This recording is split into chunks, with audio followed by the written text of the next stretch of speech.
My sister expected me to be her forever free babysitter, and my answer was breaking free from this toxic family. I'm 20. Growing up, I have been the invisible one in my family.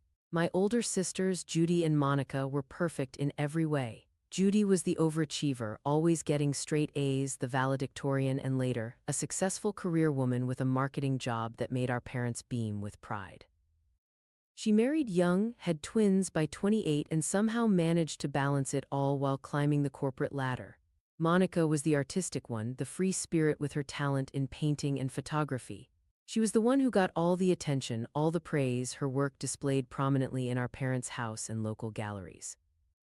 And then there was me, the quiet, reliable one. I was the one who kept my head down, did what was asked of me, and blended into the background. I was the one who watched Judy's twins when she had important meetings, who helped set up Monica's gallery showings without recognition, who became the family's safety net without ever being acknowledged for it. My childhood felt like a constant comparison to my sisters. Every achievement they had was celebrated with dinner parties and proud announcements. Judy's first promotion warranted a family gathering where Mom spent hours preparing her favorite dishes. Monica's first gallery showing had our parents inviting everyone they knew, beaming as they showed off her work. Meanwhile, my achievements gathered dust in drawers. When I won first place in the regional art competition, Mom merely nodded and asked if I could watch Judy's twins that weekend so she could attend a business conference. When I made honor roll consistently throughout high school, it was treated as expected rather than exceptional. Of course you did well, Mom would say, your sisters set the path for you. I didn't mind being the invisible one, or at least I thought I didn't. I convinced myself that it didn't matter, that someone had to be the reliable one, the steady one. But deep down, I always felt like I wasn't enough. I worked hard to earn my place in this family, taking on more and more responsibilities, especially after Judy had her twins. The twins, Emma and Ethan, became my unofficial responsibility from the moment they were born. Judy's career was taking off, and Mom made it clear that family helped family. So 3 days a week became 4, then 5. My senior year of high school became a juggling act between classes, art projects, and essentially being an unpaid nanny. You're so good with them, Mom would say, as if that justified the expectation that I would always be available. Judy needs to focus on her career, and you're not doing anything important anyway. Not doing anything important. Those words stung more than she knew. I was working on my portfolio, preparing applications for art schools, trying to build my own future. But in my family's eyes, that wasn't important. Not compared to Judy's corporate success or Monica's established artistic career. I began to resent them for it, though I tried not to show it. I resented Judy for assuming I would always be available to watch her kids. I resented Monica for getting the artistic recognition I craved. Most of all, I resented my parents for never seeing me as anything more than the reliable backup plan. But I was determined to find my own path. I had my own dreams, my own aspirations. I wanted to be an artist, but not in the safe, conventional way Monica had chosen. I wanted to push boundaries, to express the emotions and experiences that had shaped me. I wanted to show the world who I was and what I could create. When I received the acceptance letter from the New York Academy of Arts, complete with a full scholarship, I felt like I was finally breaking free.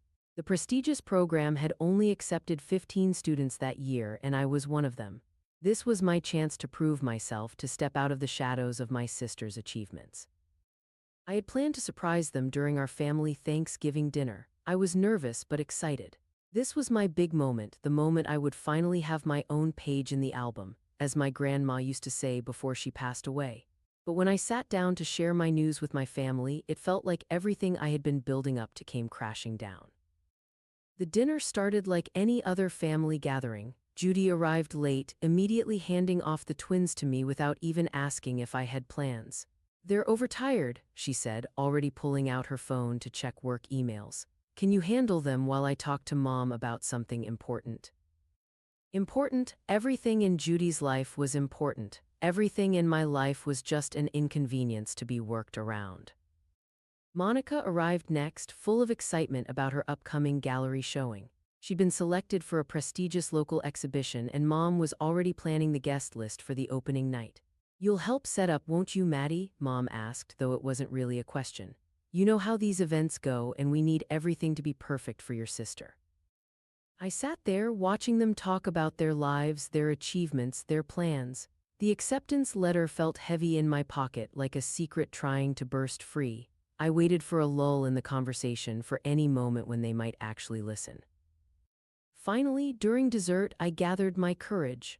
"I got into the New York Academy of Arts," I said, my voice barely above a whisper. When no one seemed to hear, I said it again, louder this time.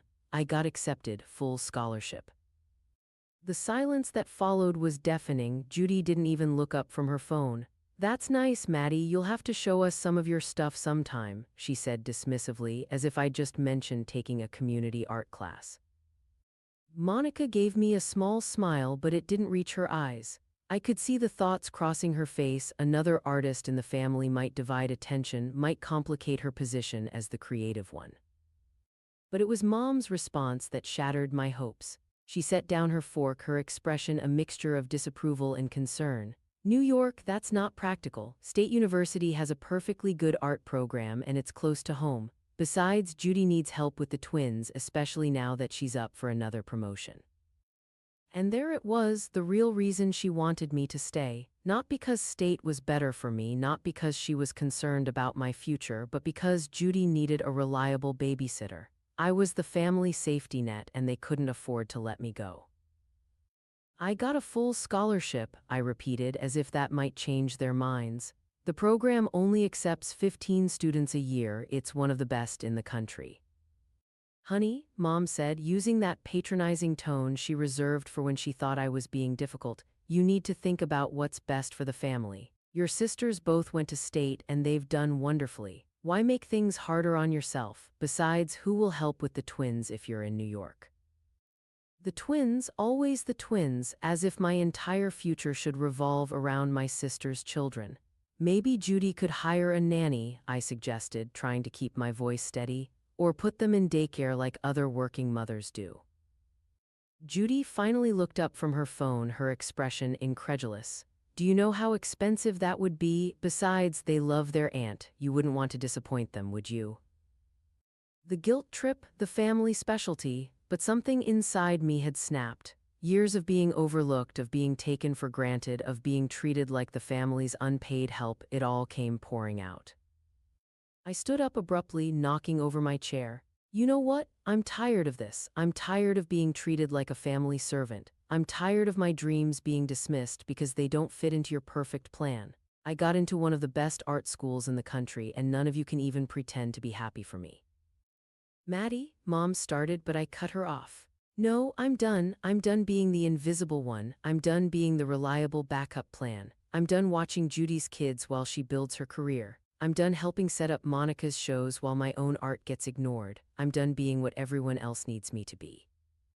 The room fell silent. Even the twins stopped playing with their desserts to stare at me. I had never raised my voice before, never stood up for myself like this. "I'm going to New York," I continued, my voice shaking but determined. "I'm going to accept the scholarship and I'm going to live my dream, and for once in my life I don't care if you approve or not." Mom's face flushed with anger. "You're being dramatic. You're throwing a tantrum because things didn't go your way. This isn't just about you, this is about family." "Family?" I laughed, but there was no humor in it. "Family is supposed to support each other. Family is supposed to celebrate each other's achievements. When was the last time any of you came to one of my art shows? When was the last time you put one of my pieces on the wall next to Monica's? When was the last time you treated me like I mattered beyond being free childcare?" Judy stood up, her corporate mask cracking slightly. "That's not fair. We appreciate everything you do." "No, you appreciate everything I do for you. There's a difference." I grabbed my coat and walked out, ignoring Mom's calls to come back, ignoring Judy's protests about who would watch the twins, ignoring Monica's silence.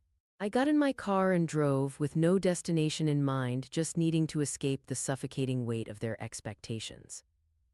As I drove, tears streaming down my face, I realized something important. I didn't need their approval anymore. I had spent so long trying to fit into their mold, trying to be what they wanted, that I had forgotten who I was. But my acceptance to the New York Academy of Arts wasn't just an escape, it was validation that I had value beyond being the family safety net. The next morning, I called the academy and accepted my place in the program. I started making arrangements for my move, found a tiny apartment in Brooklyn that I could barely afford, and began packing my life into boxes. With each item I packed, I felt lighter, freer. My phone was flooded with messages. Mom alternated between guilt trips and demands that I stop being selfish. Judy asked who would watch the twins, as if that was the only thing that mattered. Monica sent cautious texts about how hard it was to make it as an artist in New York. I ignored them all. I was done being the invisible daughter, the reliable sister, the convenient aunt. 2 months later, I stood in my tiny New York apartment, surrounded by blank canvases and possibilities. The city hummed outside my window, a constant reminder that I had broken free. My first assignment at the academy was a self-portrait, and as I stood before the canvas, brush in hand, I knew exactly what I wanted to paint. I painted myself as I had always been, transparent, barely there, surrounded by the bold, bright figures of my family. But in the painting, my transparent self was stepping forward, becoming solid, becoming real. It was both an ending and a beginning. The holidays came and went. I didn't go home despite the increasing pressure from my family. Instead, I spent Thanksgiving with other students, celebrating our dreams rather than hiding them. I spent Christmas exploring the city, finding beauty in being alone but not lonely. Judy hired a nanny, finally forced to acknowledge that her childcare needs weren't my responsibility. Mom still sends messages about how I'm breaking up the family, about how selfish I'm being. Monica, surprisingly, sent me a message recently saying she understands, though she doesn't have the courage to break free herself.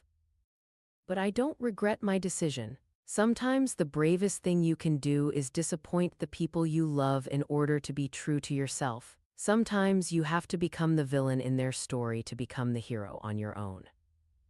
I'm no longer the invisible daughter. I'm an artist, a student, a woman finding her way in the world. And for the first time in my life, when I look in the mirror, I don't see my sister's shadow. I see myself, solid and real and finally completely visible.